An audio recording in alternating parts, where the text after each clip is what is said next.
പ്രിയമുള്ളവരെ, തിരുസഭാ മക്കളായ നമ്മളെ സംബന്ധിച്ചിടത്തോളം മെയ് 1 പലതരത്തിലുള്ള പ്രാധാന്യങ്ങളുണ്ട്.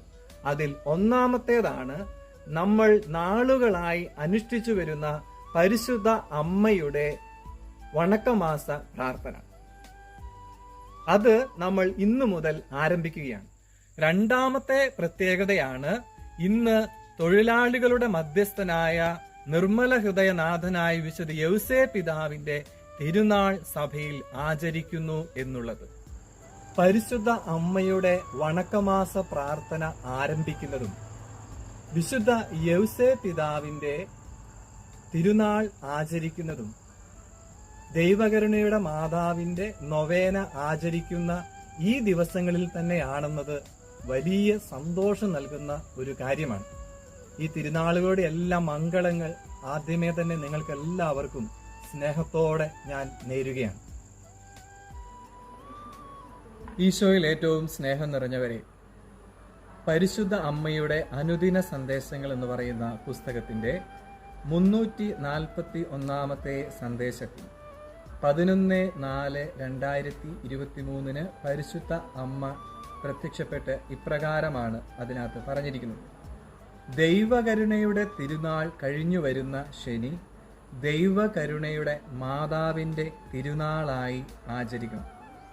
പ്രിയമുള്ളവരെ, പരിശുദ്ധ അമ്മ നമ്മളോട് ആഹ്വാനം ചെയ്തതിന് പ്രകാരമാണ് നമ്മൾ ഈ തിരുനാളിന് ഒരുക്കമായി 9 ദിവസത്തെ നൊവേന ഇപ്പോൾ ചൊല്ലുന്നത്. ഇതിൽ നിങ്ങളിൽ ഭൂരിഭാഗം പേരും ഒന്നെങ്കിൽ ഈ ദൈവകരുണയുടെ ആലയത്തിൽ വന്നോ അല്ലെങ്കിൽ ഭവനങ്ങളിൽ ഇരുന്നോ ചൊല്ലുന്നുണ്ടെന്ന് ഞാൻ വിശ്വസിക്കുകയാണ്. കാലഘട്ടത്തിൽ പരിശുദ്ധ അമ്മ തൻ്റെ പ്രത്യേകമായ ഇടപെടലുകൾ വഴിയായി ഈ ലോകത്തിന് സന്ദേശങ്ങൾ നൽകുമ്പോൾ അത് ശ്രവിക്കാൻ നമ്മുടെ കാതുകൾ തുറന്നു വച്ചില്ല എങ്കിൽ പിന്നീട് നമ്മൾ ഒരു പക്ഷേ പശ്ചാത്തപിച്ചിട്ട് കാര്യമുണ്ടാവുകയില്ല. ഈ ദൈവകരുണയുടെ മണ്ണിൽ അമ്മ മാതാവ് നൽകിയ സന്ദേശങ്ങൾ എന്താണ് എന്ന് നമ്മൾ ചുരുക്കത്തിലൊന്ന് മനസ്സിലാക്കാനായിട്ട് ശ്രമിക്കുകയാണ്. വിശുദ്ധ ഫൗസ്റ്റീനായുടെ ഡയറിയിൽ അതിൻ്റെ 1746 ഖണ്ഡികയിൽ ഇപ്രകാരമാണ് പറഞ്ഞു വെക്കുക: നിർമ്മല സ്ഫടികത്തിലൂടെ എന്ന പോൽ അവളിലൂടെ കടന്നു വരുന്നു ദൈവകരുണ നമ്മിലേക്ക്. അവൾ വഴി മർത്യൻ ദൈവത്തിൻ പ്രിയനായി തീർന്നു. ദൈവകൃപതൻ നീർച്ചാലുകൾ എന്നും നിർമ്മലയാം അവളിലൂടെ ഒഴുകിയെത്തുന്നു. പ്രിയമുള്ളവരെ, ഇതാണ് ദൈവകരുണയുടെ മാതാവ് എന്ന് പറയുന്നത്. ദൈവകരുണയെക്കുറിച്ച് നമ്മൾ ഒത്തിരി കേട്ടിട്ടുണ്ട്. ആ കരുണയുടെ എല്ലാം ഉറവിടമായ ഒരു അമ്മയെ പറ്റിയാണ് അമ്മ ഇവിടെ പറഞ്ഞു വെക്കുന്നത്. അതിനർത്ഥം ആ അമ്മയാണതെല്ലാം നൽകുന്നത് എന്നല്ല, മറിച്ച് ആ അമ്മയിലൂടെയേ അത് നമുക്ക് ലഭിക്കൂ എന്നുള്ള ഒരു വലിയ സത്യമാണ്.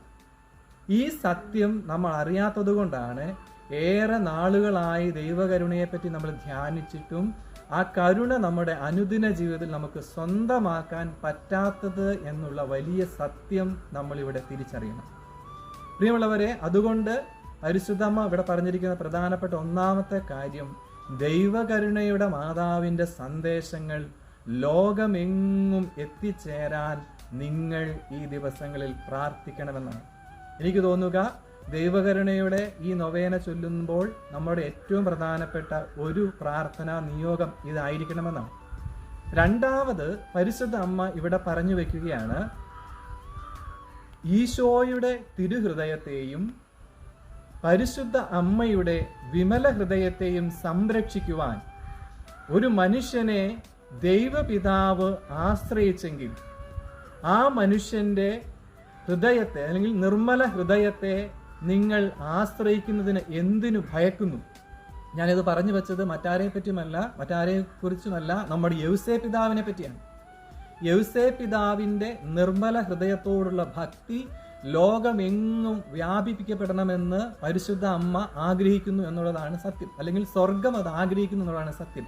അതുകൊണ്ട് നിർമ്മല ഹൃദയനാഥനായ യൗസേ പിതാവിനോടുള്ള ഭക്തി ലോകമെങ്ങും വ്യാപിപ്പിക്കപ്പെടാൻ വേണ്ടി നമ്മൾ പ്രാർത്ഥിക്കണമെന്നുള്ളതാണ് പരിശുദ്ധ അമ്മയുടെ രണ്ടാമത്തെ സന്ദേശം എന്നാണ് ഞാൻ മനസ്സിലാക്കുന്നത്. ഒരുപക്ഷെ നമ്മുടെ പ്രാർത്ഥനാ നിയോഗമായി ഇതും മാറേണ്ടിയിരിക്കുന്നു. മൂന്നാമതായി ഞാൻ മനസ്സിലാക്കിയ ഒരു സത്യം ഇതാണ്. പരിശുദ്ധ അമ്മ ഇവിടെ പറഞ്ഞു വെക്കുന്നു, ദൈവത്തിന്റെ കരുണ, ദൈവത്തിന്റെ കൃപ ആ അമ്മയിലൂടെ നമ്മളിലേക്ക് ഒഴുകി വരുന്നു. ആ കൃപ നമ്മളിലേക്ക് ഒഴുകി വരണമെങ്കിൽ, നമുക്ക് അത് സ്വീകരിക്കണമെങ്കിൽ, നമ്മുടെ മാനുഷികമായ ബലഹീനതകൾ നമുക്കുള്ളത് കൊണ്ട് നമ്മൾ സ്വയമേ പരിശ്രമിച്ചാൽ സാധിക്കത്തില്ല. അതുകൊണ്ടാണ് പരിശുദ്ധ അമ്മ ഇന്ന് നമുക്ക് മുൻപിൽ നിർമ്മല ഹൃദയനാഥനായ യൗസേപ്പ് പിതാവിനെ പരിചയപ്പെടുത്തി തന്നത്. കാരണം സ്വർഗപിതാവ് ആവശ്യപ്പെട്ട മുഴുവൻ കാര്യങ്ങളും ആമേൻ എന്ന് പറഞ്ഞ് സ്വീകരിച്ച് വിശുദ്ധിയിൽ ജീവിച്ച യൗസേപ്പ് പിതാവിനെ പോലെ വിശുദ്ധിയുള്ള ഒരു മനുഷ്യൻ ഈ ലോകത്തിൽ സത്യത്തിൽ നമുക്ക് കാണാൻ കിട്ടത്തില്ല. അതുകൊണ്ട് ആ യൗസേപ്പ് പിതാവിന്റെ നിർമ്മല ഹൃദയത്തിലേക്ക് നമ്മുടെ ജീവിതത്തെ നമ്മൾ സമർപ്പിക്കുമ്പോൾ, അവിടെ നിന്നും ആ യൗസേപ്പ് പിതാവ് നമ്മുടെ ജീവിതത്തെ പരിശുദ്ധ അമ്മയുടെ വിമല ഹൃദയത്തിലേക്കും, അതായത് വിശുദ്ധിയുടെ ഒരു ഉന്നത തലത്തിലേക്കും, അവിടെ നിന്നും പരമപരിശുദ്ധിയായ ഈശോയുടെ തിരുഹൃദയത്തിലേക്കും നമ്മളെ എത്തിക്കുമെന്നുള്ള സത്യമാണ് അമ്മ നമ്മളോട് പറയുന്നത്. പ്രിയമുള്ളവരെ, ഈ ഫൗസ്റ്റീനയുടെ ഡയറിയിൽ നമ്മൾ നേരത്തെ വായിച്ചു കേട്ടു, ദൈവകൃപതൻ നീർച്ചാലുകൾ എന്നും നിർമ്മലയാമാം അവളിലൂടെ ഒഴുകിയെത്തുന്നു. എന്താണ് ഈ ദൈവകൃപ? അതിനെപ്പറ്റിയും പരിശുദ്ധ അമ്മ ഈ പുസ്തകത്തിൽ ഇപ്രകാരം പറഞ്ഞിട്ടുണ്ട്. ഈ പുസ്തകത്തിന്റെ 343 സന്ദേശത്തിൽ ഇപ്രകാരം പറയുകയാണ്, ചുരുക്കത്തിൽ പറയുകയാണ്, ദൈവകൃപ ലഭിക്കാനുള്ള 8 ഫലപ്രദമായ മാർഗങ്ങൾ ഞാൻ ഇന്ന് നിങ്ങൾക്ക് പറഞ്ഞു തരാൻ പോവുകയാണ്. 1. എളിമ. 2. ശുശ്രൂഷ മനോഭാവം. 3. കരുണ. 4. പരസ്പരം സ്നേഹം. 5. ഹൃദയം തുറന്നുള്ള പ്രാർത്ഥന. 6. മറ്റുള്ളവർക്ക് വേണ്ടിയുള്ള മധ്യസ്ഥം വഹിക്കൽ. 7. ദൈവത്തോടുള്ള സ്നേഹം. 8. അനുകമ്പ. പ്രിയമുള്ളവരെ, ഈ കൃപകൾ നമ്മളിൽ, ദൈവത്തിന്റെ കൃപകൾ നമ്മളിൽ നിറയണമെങ്കിൽ നമ്മൾ ഈ മാർഗങ്ങളിലൂടെ പോയേ തീരും. അങ്ങനെ നമുക്ക് എളിമപ്പെടാൻ പറ്റണമെങ്കിൽ, ശുശ്രൂഷ മനോഭാവം നമ്മളിൽ ഉണ്ടാകണമെങ്കിൽ, കരുണ നമ്മളിലേക്ക് ഒഴുകണമെങ്കിൽ, പരസ്പര സ്നേഹം നമ്മളിൽ നിറയണമെങ്കിൽ, ഹൃദയം തുറന്ന് പ്രാർത്ഥിക്കാൻ പറ്റണമെങ്കിൽ, മറ്റുള്ളവർക്ക് വേണ്ടി മധ്യസ്ഥം വഹിക്കണമെങ്കിൽ, ദൈവത്തോടുള്ള സ്നേഹത്താൽ നിറയണമെങ്കിൽ, അനുകമ്പാർദ്രമായ ഹൃദയത്തിന് നമ്മൾ ഉടമകളാകണം. അത് നമുക്ക് സാധിക്കുന്നത് ഒരേ ഒരു വഴിയാണ്. പരിശുദ്ധ അമ്മ നമ്മളോട് പറയുന്നത് സഹനത്തിന്റെ വഴി. ആ സഹനത്തിന്റെ വഴിയിൽ സ്വർഗം നേടിയ വിശുദ്ധ അൽഫോൻസാമിയുടെ വഴി നിങ്ങൾ പിന്തുടരണം എന്നാണ് അമ്മ നമ്മളോട് പറയുന്നത്. അതുകൊണ്ട് പ്രിയമുള്ളവരെ, നമുക്ക് ഈ ദൈവകരുണയുടെ മാതാവിൻ്റെ തിരുനാൾ ഒരുങ്ങുമ്പോൾ ഈ സന്ദേശങ്ങളെ ഹൃദയത്തിൽ സ്വീകരിച്ച് ഈ വിശുദ്ധ യൗസേപ്പ് പിതാവിൻ്റെ നിർമ്മല ഹൃദയം വഴി പരിശുദ്ധ അമ്മയുടെ വിമല ഹൃദയത്തിലേക്കും അവിടെ ഈശോയുടെ തിരുഹൃദയത്തിലേക്കും എത്തിച്ചേരാൻ പരിശ്രമിക്കാം. ദൈവകൃപ നമ്മളിൽ സമൃദ്ധമാകട്ടെ. പിതാവിൻ്റെയും പുത്രൻ്റെയും പരിശുദ്ധാത്മാവിൻ്റെയും നാമത്തിൽ ആമേൻ.